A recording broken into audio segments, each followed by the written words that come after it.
and gentlemen, please welcome Patrick J. Kennedy, former U.S. Congressman and a steadfast ally of the Iranian people's fight for freedom, Mr. Patrick Kennedy.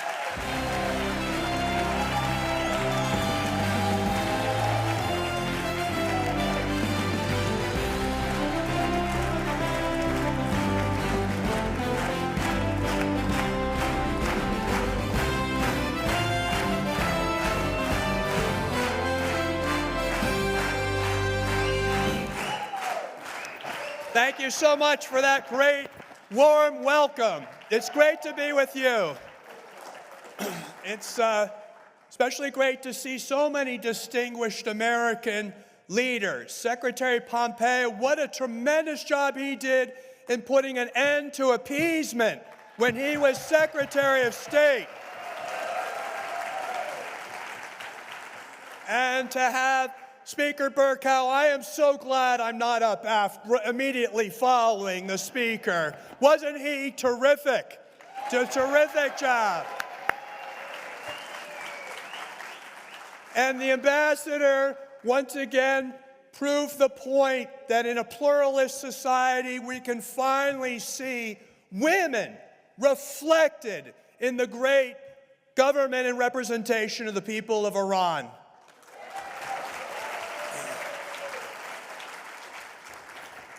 And I just want to say to Professor Karibe, you have such humility, and it is truly inspirational to hear of your accomplishments and also know that you represent so many who were never able to realize the ambitions you had in Iran because of the mullahs.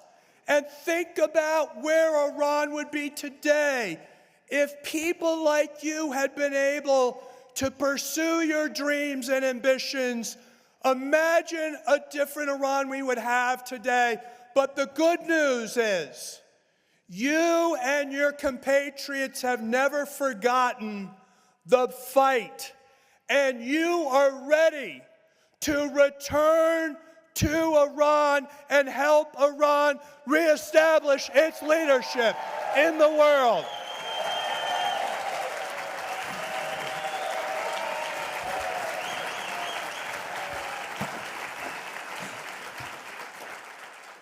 You know, I see Madam Rajavi, who I'm so grateful to know, and to know of her particular inspiration and that of NCRI and MEK. As has been said already, a movement cannot function if it doesn't have the process and the ability to manifest the changes it seeks. And by having the Young Women's Panel, and by having the Young Persons Panel, and by having the diaspora in technology and science, and by having the great diplomats, you are showing that there is a process here.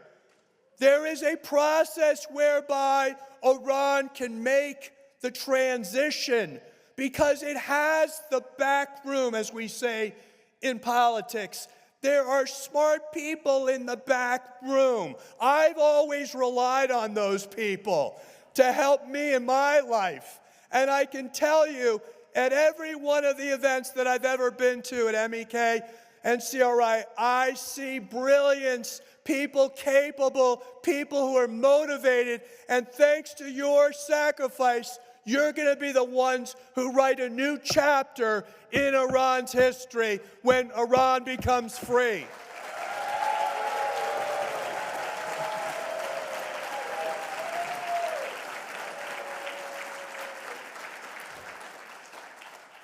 So, since I first spoke to you, I now have to use glasses.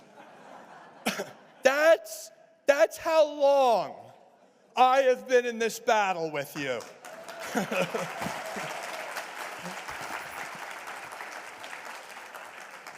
I want to make the points that have been made before.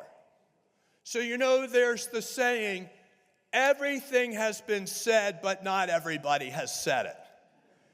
But it's important for the broader public to hear from American political leaders once again what this is all about. And so that is why I want to repeat the points that have been made, that this is no ordinary conference. This is a moment of history, and congratulations to you for making this conference happen now, when we need to focus the United States administration and the United States Congress on what is happening in Iran today, so that they do not lose focus on the opportunity that is before us to seek change in Iran. Your message is loud and clear, and I've had the privilege of seeing that message epitomized, because I've been to Ashraf 3 and seen the model of what Iran can look like when people of industry and intellect and perseverance come together and build a community.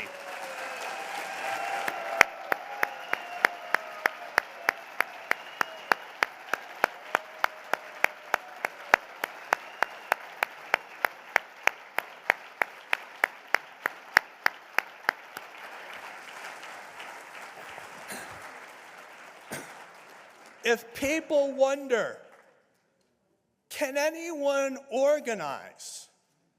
Can anyone put it together? This is a big job to transition from a history of dictatorship and theocracy. That's not a small job. But you look at what the people of Ashraf 3 have done, and they are an oasis. They have been fighting the fight in spite of the terror that they faced both in Iran and in Iraq. Let us not forget how they were repeatedly bombarded and killed and attacked. And you know what? They still played their music. They still recited poetry. They still celebrated one another. That is the kind of model that is in store for Iran when it finally takes back its freedom for its own people.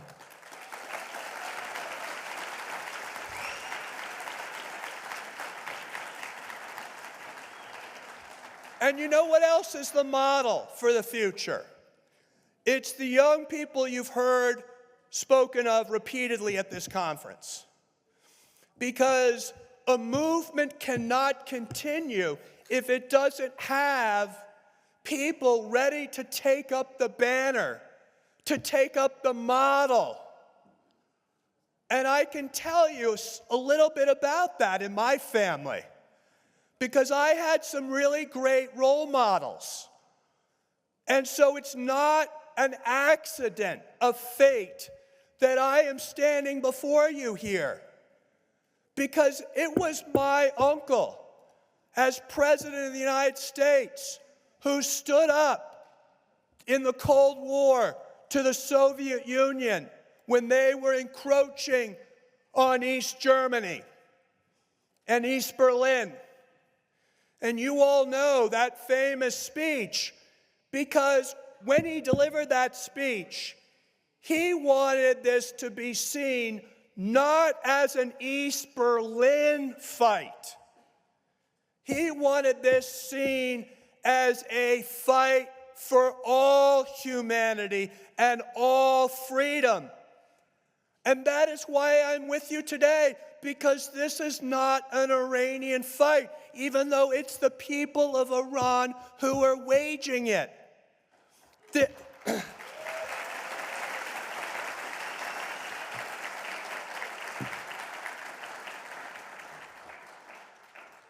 This is a universal fight.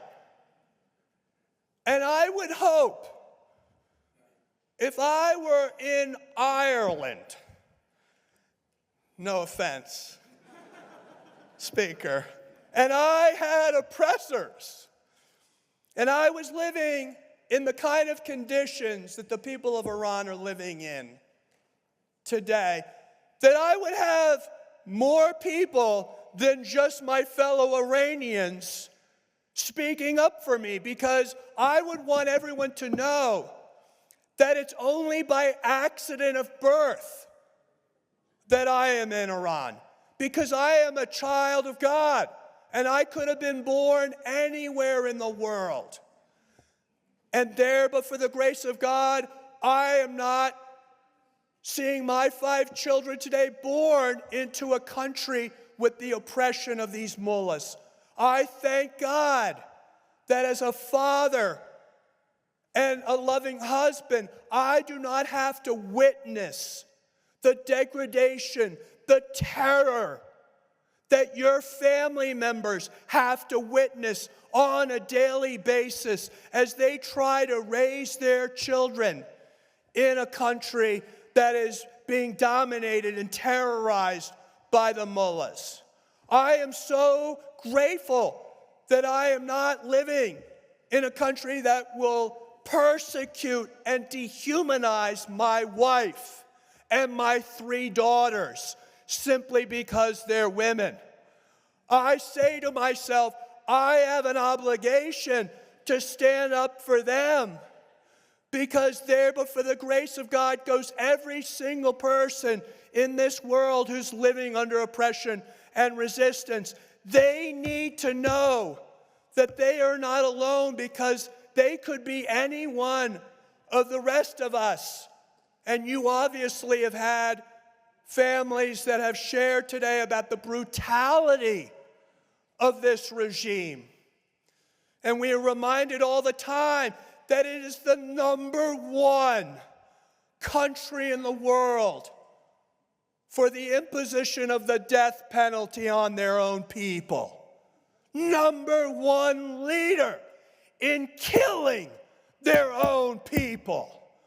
What kind of leadership takes pride in the fact that they are known around the world to be the leading country in killing not only their own people, but killing the dreams and the hopes of their own people? And you think to yourself, in the modern way, when people think about Iran, they think, oh, there's a lot of oil there. But you listen to Professor Karib, and you look at the symphony orchestras, and you say to yourself, the biggest natural resource of Iran are its people.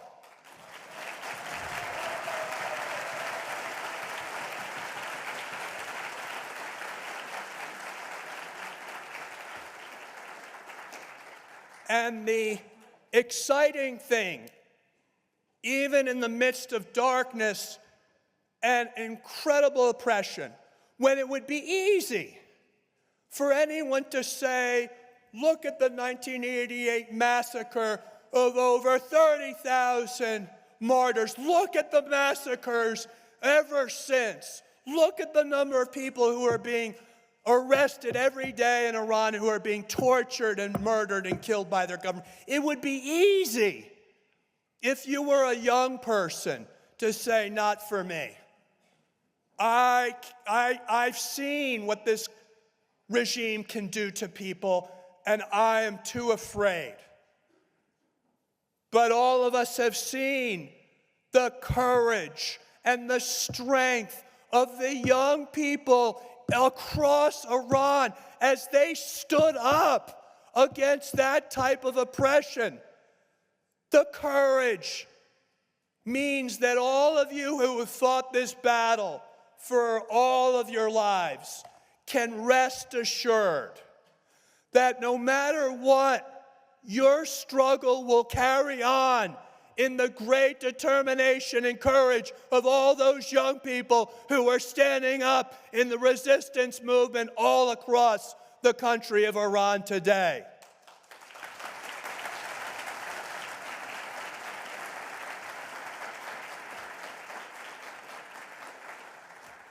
Now, we have all been treated to a terrific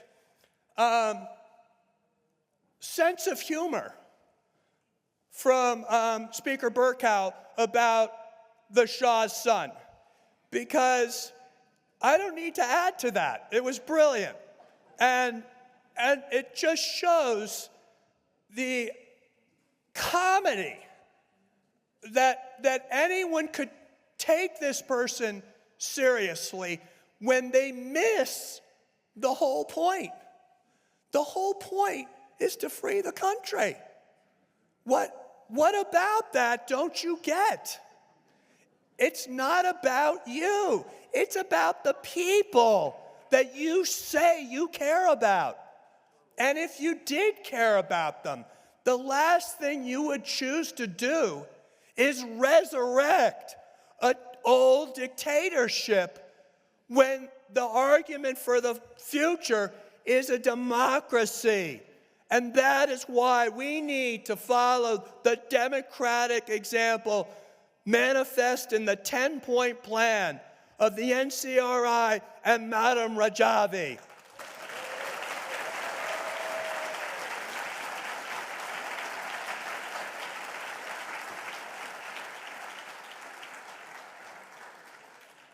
Now, as I mentioned, in my family, I grew up thinking to myself, what is there left for me to do? I had these incredible people in my father's generation. One of them, my Aunt Eunice Shriver, started Special Olympics, which is now in over 190 countries around the world, uniting people and families who were previously shunned because their loved one had an intellectual and developmental disability. I grew up watching my Uncle Bobby with Martin Luther King. I grew up watching my father fight apartheid in South Africa, which no one ever thought, no one, to Secretary Pompeo's point, no one ever thought they'd see the end of that. And do you know what was so remarkable about that moment? Is that they had to go pick up the future president of the country from the jail. They had a motorcade, a presidential motorcade. And you know what they did? They drove it all out to the place where all the political prisoners were incarcerated.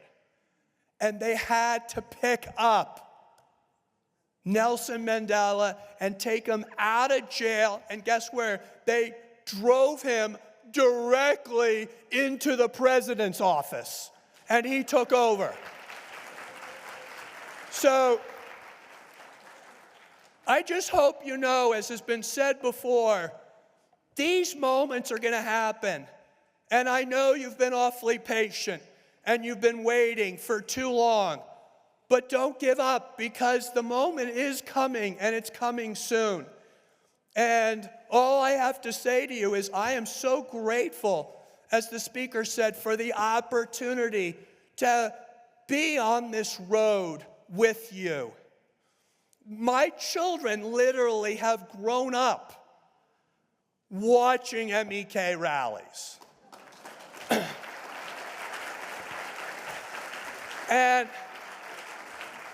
And I can't wait to take them to Iran and get the tour guides. Have Madam Rajavi even tell me who the best tour guide is for me to choose. And then I will take my kids all around and hear all about the Persian people and the birth of civilization and the greatness of a culture and the greatness of a people.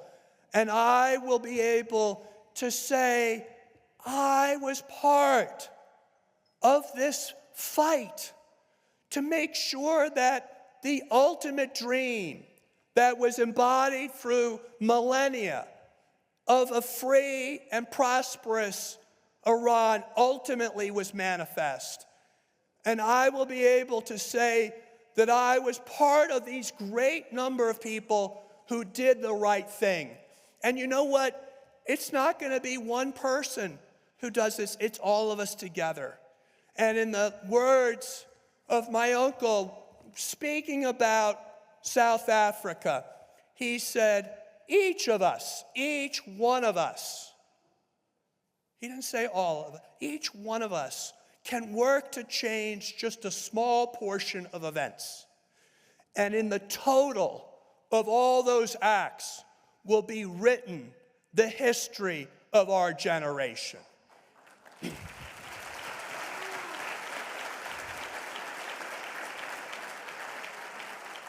Each time, he said, a person stands up or acts to improve the lot of others, like those brave Ashrafis, like those brave young resistance fighters, like Madame Rajavi. Each time someone stands up, they send forth a tiny ripple of hope.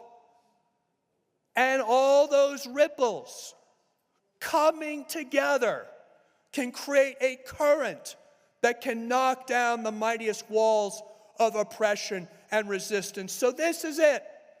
We don't have to do it all on our own.